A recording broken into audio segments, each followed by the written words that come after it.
Hey guys, it's Miss Duncan here. We are going into another week of distance learning. For science this week, we're learning something pretty cool about seasonal changes and how they affect plants and animals. So I'm going to walk you through this because it might be a little confusing.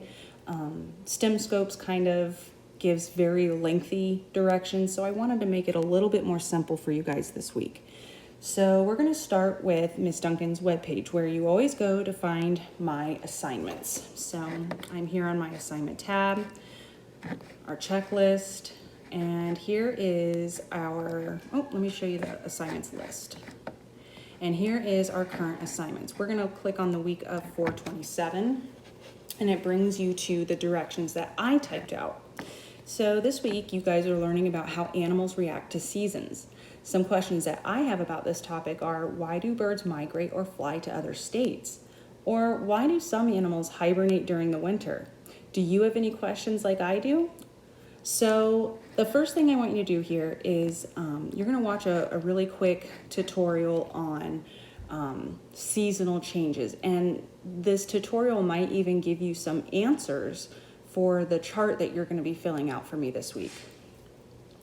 All right, so step 2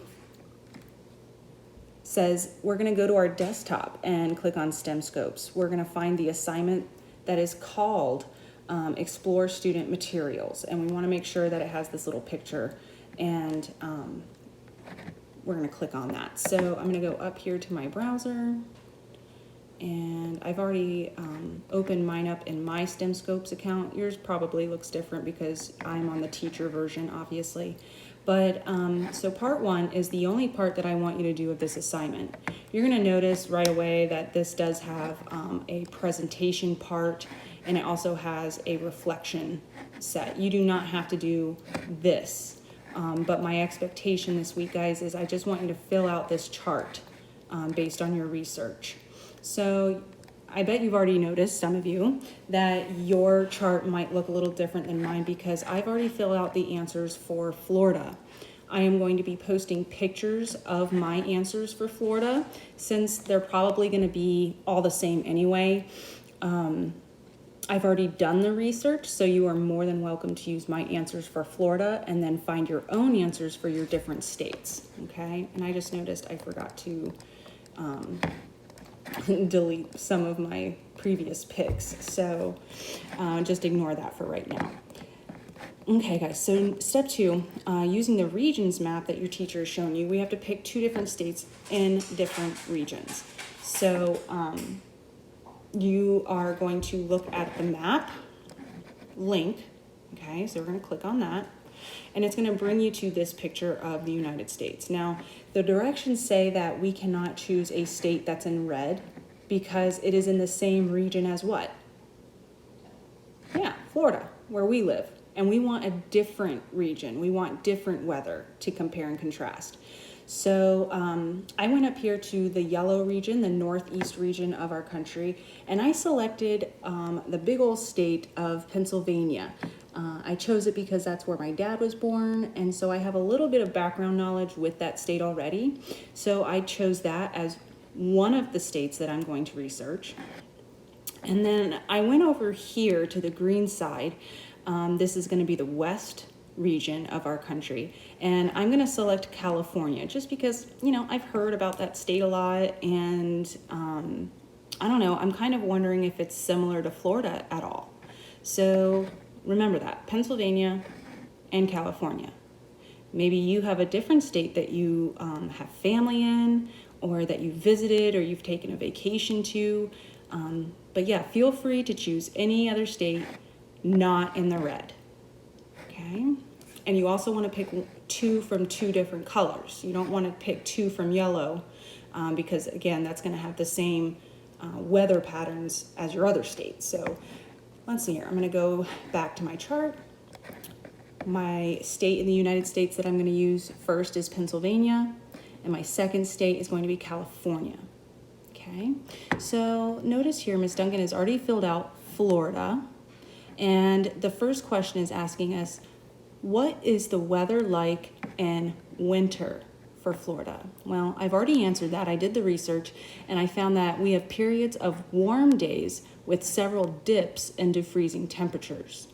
So what I'm going to do here is I'm going to look up information on Pennsylvania's winters and what is that weather like. So I'm going to go to my browser and I'm going to type in what is the weather like in Pennsylvania during winter.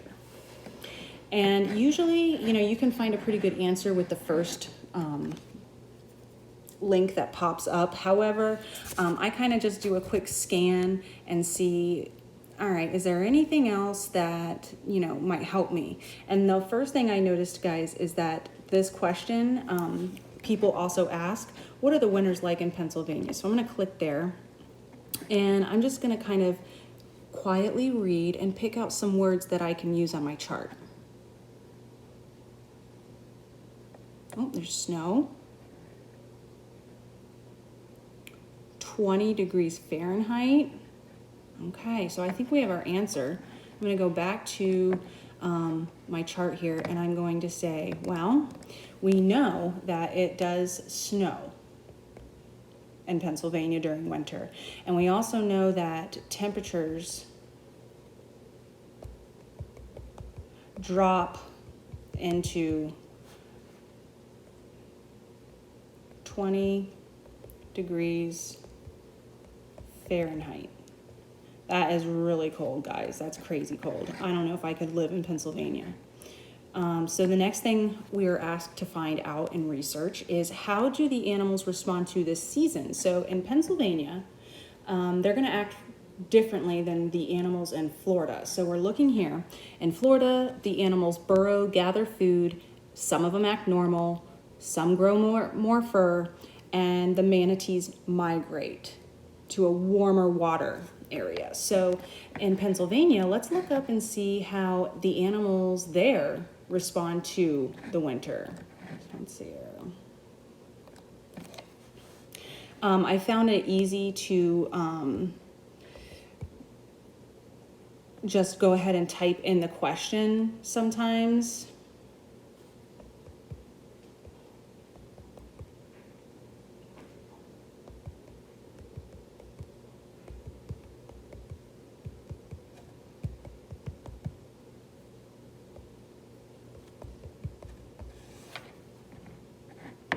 Okay, and wow, there's a lot of good information here.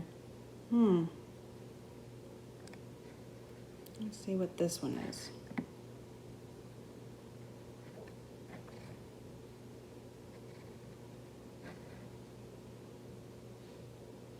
And right now I'm just going to scan and look for keywords I can use.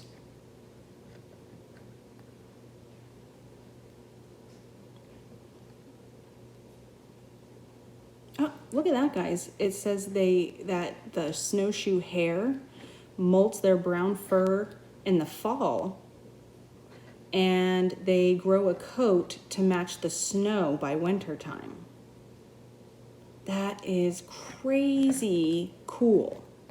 So I'm going to go here, and for animals in Pennsylvania, we learned that some of them grow white fur to match the snow. I bet that's a really cool adaptation they use in order to, blend in and not get eaten by a predator, right? And just keep in mind, guys, a quick little note like this is totally fine, okay? It doesn't have to be something lengthy like Miss Duncan put over here. It's totally okay just to drop a couple of quick little notes to yourself and move on with your next question for research. Okay, so did you see how quickly I answered those two questions just by typing it into Google? So make sure you're really just scanning, okay? Don't read the whole article. Obviously, that would take us a really long time, right? So just scan. Look for keywords. Oh, look, hibernate is a keyword. Tunnels, burrows, remain active in winter. So there's a lot of things that we could learn from this one article about the animals in Pennsylvania. So again, don't read the whole article, guys. That would take you, I don't even know if you guys could get done with that. So just make sure you're just pulling out those keywords out of those articles and writing something down in that table, okay? Now, I'm not going to go any further with this because I think you guys get the hint by now, but do notice that it does go into spring, summer, and fall. So make sure you guys are paying really close attention to the question and what season they're asking you to compare, okay? And again, guys, always, always, always, if you have any questions, always ask me, okay? Either Dojo, email, text, whatever. You can get on Zoom with us. Okay, so I gave you a little picture of what the table should look like. I gave you an idea for Florida winters, and I also told you guys I would be posting a video. This is the video to kind of help you with this assignment this week. Don't forget to submit your work when you're done, and good luck, guys. Let me know if you need me.